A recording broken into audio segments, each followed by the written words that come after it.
देवियों और सज्जनों, कैसे हैं आप लोग। उम्मीद है कि बेहतर होंगे। जैसा कि आपको स्क्रीन पर दिखाई दे रहा है कि राम नाम बिनु बिरथे जगी जन्मा। आज हम इस अध्याय के वस्तुनिष्ठ प्रश्न अर्थात ऑब्जेक्टिव क्वेश्चंस की बात करेंगे, जो कि परीक्षा के दृष्टिकोण से काफ़ी महत्वपूर्ण रहने वाला है। ठीक है, यहीं से हमेशा छपते हैं हर वर्ष प्रश्न, और यहीं से छपेगा भी। तो बिना समय गवाए शुरू करते हैं। सारे ऑब्जेक्टिव को देखना है। तो राम नाम बिनु बिरथे जगी जन्मा, जो नर दुख में दुख नहीं माने। तो इसमें से पहला जो ऑब्जेक्टिव हम लिए हैं वो है कि गुरु नानक का जन्म कब हुआ था। गुरु नानक का जन्म कब हुआ था। थोड़ा सा जूम कर देते हैं। चलो भैया, और हो जाओ थोड़ा सा। तो किधर गायब हो गया। हाँ, तो गुरु नानक का जन्म कब हुआ था, तो इसका उत्तर हो जाएगा ऑप्शन बी, 1469 ईस्वी में। कब हुआ था? 1469 ईस्वी में। अगला प्रश्न, गुरु नानक का जन्म लाहौर के किस ग्राम में हुआ था। तो लाहौर के तलवंडी ग्राम में हुआ था। ये चीज़ हम पढ़े थे। तो इसका हो जाएगा ऑप्शन ए, लाहौर का तलवंडी ग्राम, जो कि अब पाकिस्तान में चला गया। तीसरा प्रश्न है कि किनका जन्म स्थान नानकाना साहब कहलाता है। तो गुरु नानक जी का जो जन्म स्थान है वही नानकाना साहब कहलाता है। तो इसका भी ऑप्शन सी। ये सब मैंने कभी परिचय में बताया था। और चौथा प्रश्न है कि नानकाना साहब अब कहाँ है। तो नानकाना साहब पाकिस्तान में चला गया है, क्योंकि लाहौर तो पाकिस्तान में है। तो इसका ऑप्शन बी। पांचवा प्रश्न है कि सिख धर्म का प्रवर्तन किसने किया था। तो इसके बारे में बताए थे हम कि सिख धर्म का जो रिबन कटिंग होता है वो गुरु नानक जी ने किए थे। तो सिख धर्म को शुरू करने वाले व्यक्ति थे गुरु नानक। ठीक है, अब कुछ छठे प्रश्नों को देखते हैं। कहाँ गया। छठा प्रश्न है कि गुरु नानक किस काल के कवि हैं। गुरु नानक किस काल के कवि है। तो ये भक्ति काल के हैं। किस काल के? भक्ति काल के। Option B. सातवां प्रश्न, राम नाम बिनु बिरथे जगी जन्मा, यह पंक्ति डैश की है। किसकी है? तो गुरु नानक की है। Option A. आठवां सवाल देखिए, ये सारा सवाल मैंने कराया था जब हम कवि परिचय या पद के बारे में व्याख्या कर रहे थे। आपने नहीं देखा है, जाकर के जल्दी से देख लीजिए। आठवां प्रश्न है, गुरु नानक कौन थे। तो सिखों के दसम गुरु, सिखों के प्रथम गुरु। जी हाँ, गुरु नानक सिख धर्म के पहले गुरु थे। तो इसका ऑप्शन बी हो जाएगा।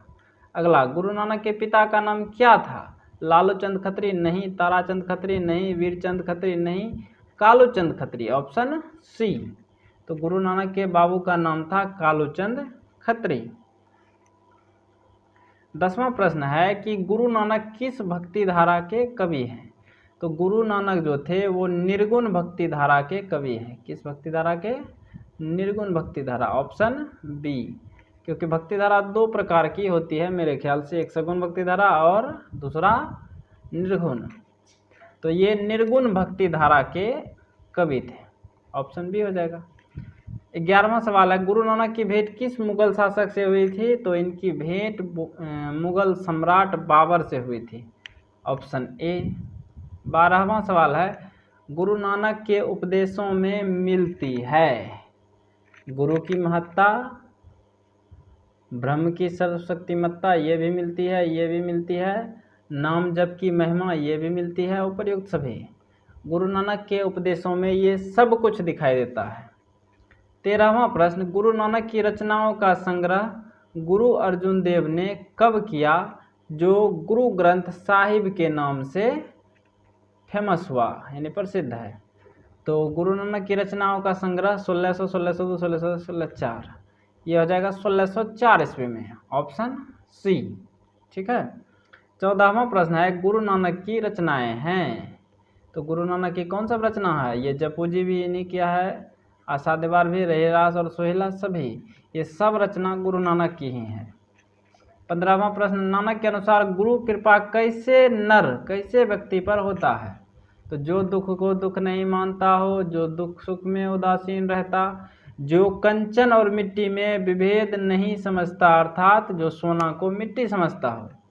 ये सब गुरु नानक ने बताए थे कि ऐसे व्यक्ति को ही गुरु कृपा की प्राप्ति होती है, जो दुख को दुख नहीं मानता हो, जो सुख दुख में उदासीन रहता हो, जो सोना को मिट्टी समझता हो, और बहुत कुछ बताए थे, वो आप मेरा व्याख्या वाला वीडियो देख लें।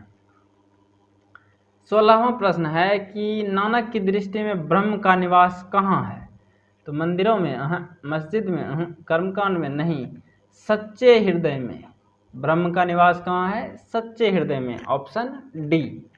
17वां प्रश्न है, राम नाम बिनु बिरथे जगी जन्मा किस पर बल देता है? मतलब यह अध्याय जो है वह किस पर बल देता है? बाहरी वेशभूषा, कर्मकांड नहीं, पूजा पाठ नहीं, सच्चे हृदय से राम नाम के कीर्तन पर, राम नाम के कीर्तन पर सच्चे हृदय से। ठीक है, तो इसका ऑप्शन डी। आगे अब देख लेते हैं 18वां प्रश्न।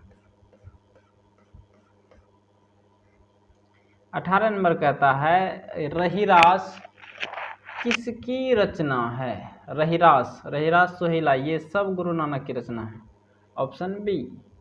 19वां सवाल है, वाणी कब विष के समान हो जाती है? वाणी कब विष के समान हो जाती है? राम नाम के बिना हो सकता है, तीर्थ यात्रा के बिना नहीं होगा, ज्ञान के बिना नहीं, इनमें से कोई नहीं। तो राम नाम के बिना जो कुछ हम बोलते हैं वो सब विष के बराबर है। ठीक है, जो कुछ खाते हैं वह भी विष का पान करना है। अगला प्रश्न है कि व्यर्थे का अर्थ है, व्यर्थे का अर्थ होता है व्यर्थ, बेकार, ऑप्शन ए। 21 नंबर प्रश्न कहता है कि कवि नानक ने किसके बिना जगत में यह जन्म व्यर्थ मानते हैं? तो किसके बिना मानते थे? तो नाम जप और कीर्तन के बिना। ये पूजा पाठ नहीं, बाह्य आडंबर नहीं, कर्मकांड नहीं, तो हो जाएगा नाम जप या कीर्तन। 22वां सवाल, गुरु अर्जुन देव सिखों के डैश गुरु थे? तो सिखों के 5वें गुरु थे गुरु अर्जुन देव। ठीक है, ऑप्शन बी। 23वां सवाल है, गुरु नानक अपने प्राण कब त्याग दिए? ये तो ये तो भूल रहे हैं, शायद 1539 ईस्वी में। देख लेते हैं एक बार, मृत्यु इनकी हुई थी 1539 ईस्वी में। तो गुरु नानक कब प्राण त्यागे थे? तो 1539 ईस्वी में, ऑप्शन सी। 24 नंबर, जो नर दुख में दुख नहीं माने किन की रचना है? गुरु नानक की। अब थोड़ा तेजी से करते हैं क्योंकि ये सब मैंने बहुत अच्छे से तैयारी करवाया है। 25 नंबर, गुरु नानक की रचनाओं का संग्रह, यहाँ संगत हो गया है तो संग्रह, गुरु नानक की रचनाओं का संग्रह किसने किया? गुरु अर्जुन देव ने। किसने किया था? गुरु अर्जुन देव ने, जो सिखों के 5वें गुरु थे। ठीक है, अगला है, राम नाम बिनु बिरथे जगी जन्मा के माध्यम से कवि किसका विरोध करते हैं? बाह्य आडंबर का, इसका भी विरोध करते हैं, पूजा पाठ का, कर्मकांड का, सभी का, इन सब का ये विरोध करते हैं। ये सिर्फ कहते हैं कि राम नाम का जप करना है सच्चे मन से। तो इसका ऑप्शन डी। 27 नंबर, हरिरस से कवि का क्या अभिप्राय है? संध्या आरती, कर्मकांड, राम नाम के जप से हो सकता है, इनमें से कोई नहीं। तो राम नाम के जप से हरिरस का अभिप्राय है, क्योंकि वो बोले थे कवि प्रसादी रे, भूल रहे हैं, राखिले जन को हरिरस नानक झोली पिया। तो राम नाम के जप का वो पूरा झोली ही ग्रहण कर चुके हैं गुरु नानक देव। 28वां, कवि ने वर्णाश्रम व्यवस्था और कर्मकांड का विरोध करके निर्गुण ब्रह्म की भक्ति का प्रचार किस कवि ने किया था? तो गुरु नानक ने, option D. 29 number, Guru Nanak के पद हैं, क्या होगा? राम भक्ति में, प्रेम एवं भक्ति के मधुर गीत, सूफी गीत, कृष्ण भक्ति में। तो इनके पद जो है प्रेम एवं भक्ति के मधुर गीत है। ठीक है, जब हम कवि परिचय कर रहे थे उसी समय बताए थे कि गुरु नानक के पद प्रेम एवं भक्ति के मधुर गीत हैं। 30वां प्रश्न है कि राम नाम बिनु बिरथे जगी जन्मा शीर्षक कविता के अनुसार ईश्वर की शरण में जाने का अधिकारी कौन है? जो अहंकारी हो, जो निराश हो नहीं, जो दुखी हो नहीं, जिसका अंतःकरण निर्मल हो, स्वच्छ हो, पवित्र हो, वही राम नाम बिनु बिरथे जगी जन्मा शीर्षक कविता के अनुसार ईश्वर की शरण में जाने का अधिकारी है। ठीक है, आगे देख लेते हैं फटाफट सी। जूम हो जा बच्चों, इतना काफ़ी है। 31वां सवाल कहता है कि नाना काना साहब का संबंध है किससे? तो गुरु नानक से, ऑप्शन ए। ये सब फालतू है।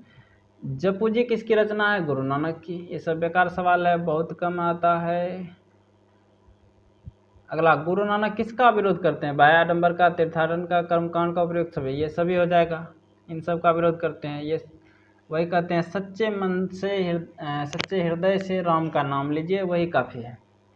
किनकी रचनाओं का संग्रह गुरु ग्रंथ साहिब के नाम से प्रसिद्ध हुआ? तो गुरु नानक की रचनाओं का संग्रह गुरु ग्रंथ साहिब के नाम से प्रसिद्ध हुआ था, और इनका संग्रह किया था गुरु अर्जुन देव ने, जो सिखों के 5वें गुरु थे। हरिरस से कवि का क्या अभिप्राय है? राम नाम का जप। ये पूजा वंदना नहीं, प्रातःकालीन पूजा नहीं, संध्याकालीन आरती नहीं, इनका एक ही अभिप्राय है, राम नाम का जप। बच्चों, कहानी खत्म होने वाला है। गुरु नानक पंजाबी के साथ डैश में भी कविताएं की, हिंदी में भी। ठीक है, ऑप्शन डी।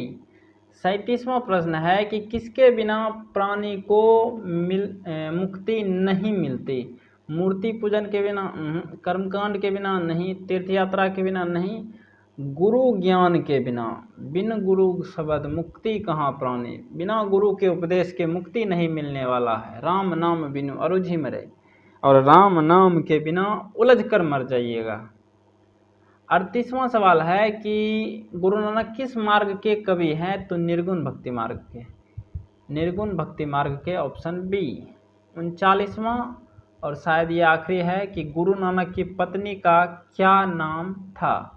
सुलोचना सरला नहीं, सुलोचनी नहीं, सुलक्षणी। ये क्वेश्चन पूछा जाता है और 2021 के एग्जाम में भी पूछा गया है। तो गुरु नानक की पत्नी का नाम सुलक्षणी था। तो उम्मीद करते हैं कि आपको सारा ऑब्जेक्टिव बिल्कुल क्लियर हुआ होगा। तो आज के लिए दीजिए मुझे इजाज़त। अपना ख्याल रखें, बड़ों का सम्मान करें। जय हिंद, जय भारत।